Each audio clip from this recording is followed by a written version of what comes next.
আসসালামু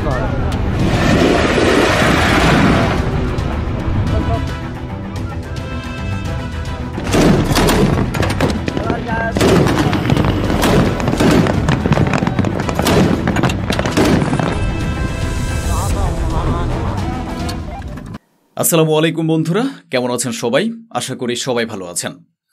বন্ধুরা, যদি আজকের দিনটিকেও ধরা হয় তবে মাত্র 10 দিন বাকি আছে, অর্থাৎ 10 দিন পর সেই তারিখ আসবে যেদিন থেকে 2 বছর আগে ইসরায়েল কেঁপে উঠেছিল।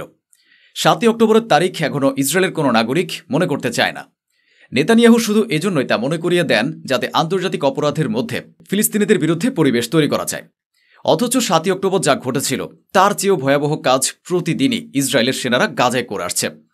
অন্যদিকে আবারও 7ই অক্টোবরের থেকেও বড় হামলার ঘোষণা হচ্ছে। ইসরায়েলকে আবারও কেঁপে উঠতে চলেছে, কারণ এই ঘোষণার সত্যতা স্বীকার করেছে স্বয়ং ইসরায়েল নিজেই। এখন কাকে নিয়ে ভীত ইসরায়েল, সে খবর আমি আপনাদেরকে দেখাতে যাচ্ছি, যেখানে বলা হচ্ছে 7ই অক্টোবর থেকেও বড় হামলা ইসরায়েলের উপর হতে চলেছে। শুধু তাই নয়, আমি আপনাদেরকে দেখাবো কিভাবে কলম্বিয়া ও ইয়েমেনের মধ্যে নানা বিষয় নিয়ে আলোচনা হয়েছে। কলম্বিয়া বলেছে, আমরা শুধু গাজার জন্য নয়, ইসরায়েলের ভেতরে ঢুকে গাজার হয়ে লড়াই করতে পিছপা হব না, অর্থাৎ পিছু হটার কোনো প্রশ্নই আসে না। ট্রাম্প এ নিয়ে ভিসাসহ নানা বিষয় কলম্বিয়ার প্রেসিডেন্টের বিরুদ্ধে তুলেছিলেন। খবর আরও আছে, ইরানও এক বড় পরিকল্পনা করেছে। সেই পরিকল্পনা কি আমি আপনাদেরকে দেখাবো, তার চিত্র সামনে এসেছে। আরেকটি দেশও বলে দিয়েছে এবার নেতানিয়াহুর রক্ষা নেই, হ্যাঁ, গ্রেফতার নিশ্চিত। প্রথমে শুরু করছি আজকের একটি গুরুত্বপূর্ণ খবর দিয়ে। একটি ভিডিও প্রকাশিত হয়েছে, তার কয়েকটি ভিডিওর অংশ দেখুন। এটি প্রস্তুতির অংশ। এই ভিডিওর মাধ্যমে বেশ কিছু বার্তা দেওয়া হয়েছে। আসলে এটি একটি প্রশিক্ষণ প্রক্রিয়া।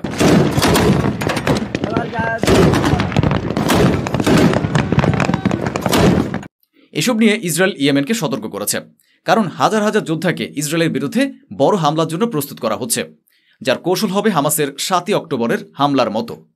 ইসরায়েলের ইনপুট অনুযায়ী হুতি যোদ্ধারা 7ই অক্টোবর থেকেও বড় হামলা ইসরায়েলের উপর করতে চলেছে। রিপোর্ট বলছে যোদ্ধারা জর্ডান বা সিরিয়া থেকে অনুপ্রবেশ করতে পারে। তারা দীর্ঘ দূরত্বের ক্ষেপণাস্ত্র, উন্নত ড্রোন এবং অস্ত্র ও আশ্রয়স্থল তৈরি করছে, যেন বিমান হামলা মোকাবিলা করা যায়। এসব কিছু এখন করা হচ্ছে। এর জন্য ইসরায়েল ক্রমাগতভাবে শক্তি জোগাড়ে ব্যস্ত। বলা হচ্ছে 96তম ডিভিশন গঠন করা হয়েছে, 12,000 রিজার্ভিস্টদের ভর্তি করা হয়েছে। আমি আপনাদের দেখিয়েছিলাম 50 থেকে 55 বছর বয়স্ক মানুষদের ইসরায়েলি সেনাবাহিনীতে ভর্তি করা হচ্ছে, যারা অবসরপ্রাপ্ত এবং প্রায় 10 বছর পেরিয়ে গেছে। এই বয়সের মানুষদের জোরপূর্বক ভর্তি করা হচ্ছে। এখন কি তারা এই হামলা থামাতে সক্ষম হবে? এটা নিয়ে একটা বড় প্রশ্ন আছে, কারণ হুতি লড়াকুদের পক্ষ থেকে 7ই অক্টোবরের থেকেও বড় হামলার আশঙ্কা রয়েছে। আর এটা আর কেউ নয়, ইসরায়েল নিজে জানিয়েছে। হ্যাঁ, এটা সত্যি। Israeli media confirms that Yemeni Ansar Allah nearly hit IDF F-35 fighter jet with advanced air defense systems during recent bombing raids.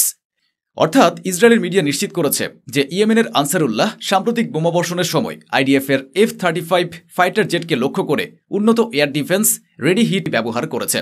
তাদের নিজস্ব মত অনুযায়ী ইসরায়েলের মিডিয়াও বলেছে যে ইয়েমেন শীঘ্রই আইডিএফ এর F-35 জেটকে লক্ষ্য করবে, এমন কিছু বার্তা সেখানে দেওয়া হয়েছে।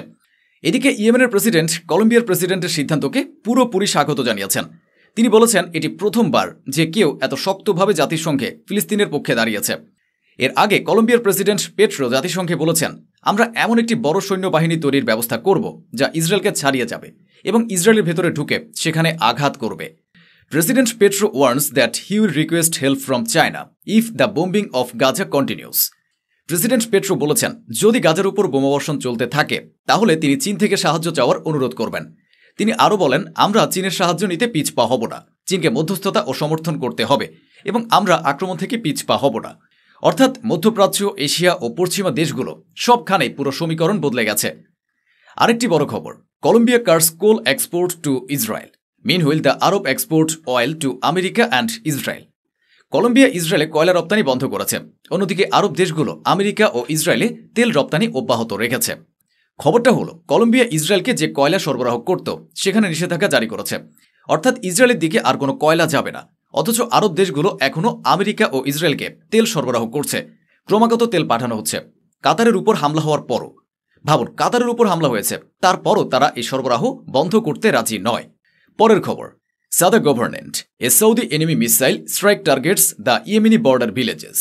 সৌদি পক্ষের ক্ষেপণাস্ত্র হামলা ইয়েমেনি সীমান্তের গ্রামগুলোকে লক্ষ্য করে চালানো হয়েছে। অর্থাৎ সৌদি আরবের পক্ষ থেকে ইয়েমেনের সীমান্তবর্তী গ্রামগুলোতে ধারাবাহিকভাবে হামলা হয়েছে। নিশ্চিতভাবে এটি বড় উত্তেজনা সৃষ্টিকারী ঘটনা। সৌদি আরব আসলে কি চায় এখনও বোঝা কঠিন। সৌদি আরব ও ইউএই এ দুটি দেশের উপর একতরফা ভরসা করা খুবই কঠিন। এরপর একটা ভিডিও ইরানের পক্ষ থেকে প্রকাশ করা হয়েছে, দেখুন।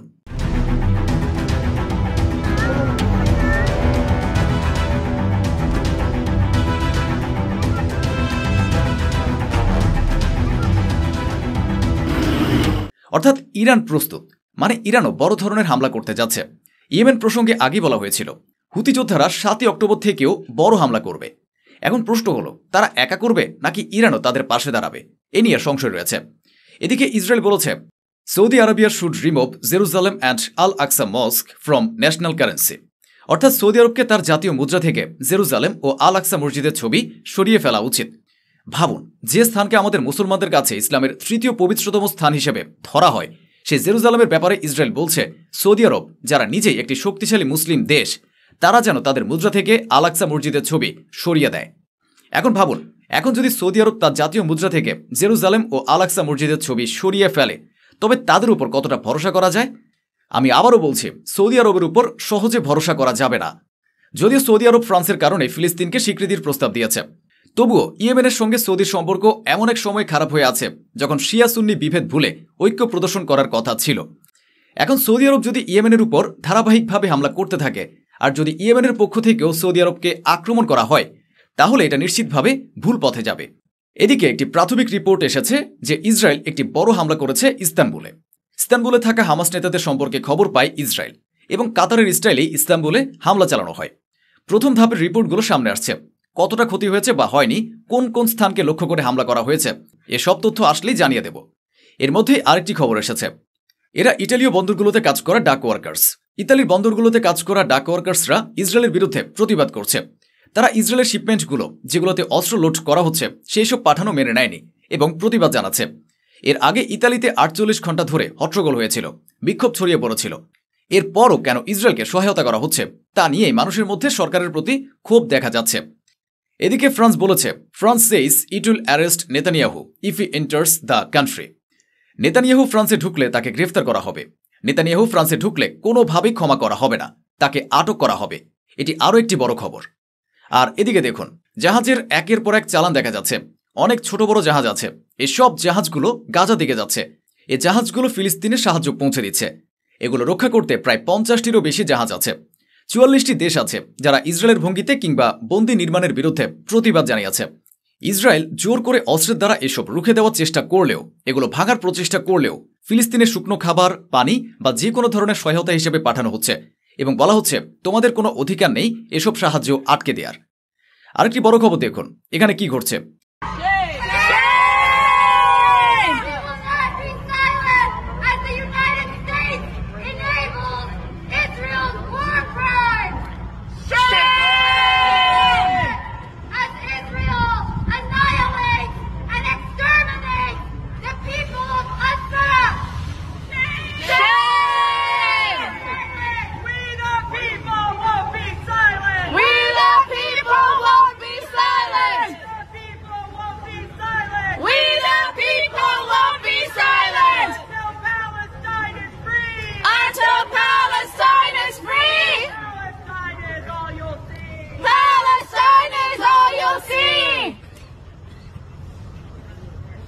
অনেকে গ্রেফতার করা হয়েছে। এগুলো ঘটছে যুক্তরাষ্ট্রে। যুক্তরাষ্ট্রের সক্রিয় কর্মীরা ওয়াশিংটন ডিসিতে গ্রেফতার হয়েছেন, কারণ তারা ইসরায়েলের বিরুদ্ধে যুদ্ধ অপরাধের প্রতিবাদ করছিল। জাতিসংঘে নেতানিয়াহুর ভাষণকে প্রতিবাদ করলে তারা গ্রেফতার হন। শেষ খবর, চীন জাতিসংঘকে বলেছে যে এখন সময় এসেছে ইসরায়েল গাজায় যেসব কর্মকাণ্ড ঘটাচ্ছে তা দেখে ইসরায়েলকে দ্রুত জাতিসংঘের সদস্য পদ থেকে বঞ্চিত করা উচিত। তো বন্ধুরা, এই ছিল আজকের আয়োজন, যা স্বচ্ছভাবে আপনাদের সামনে তুলে ধরা হলো। আশা করি আমাদের এই প্রচেষ্টা আপনাদের ভালো লেগেছে। অসংখ্য ধন্যবাদ। সুস্থ থাকুন, ভালো থাকুন।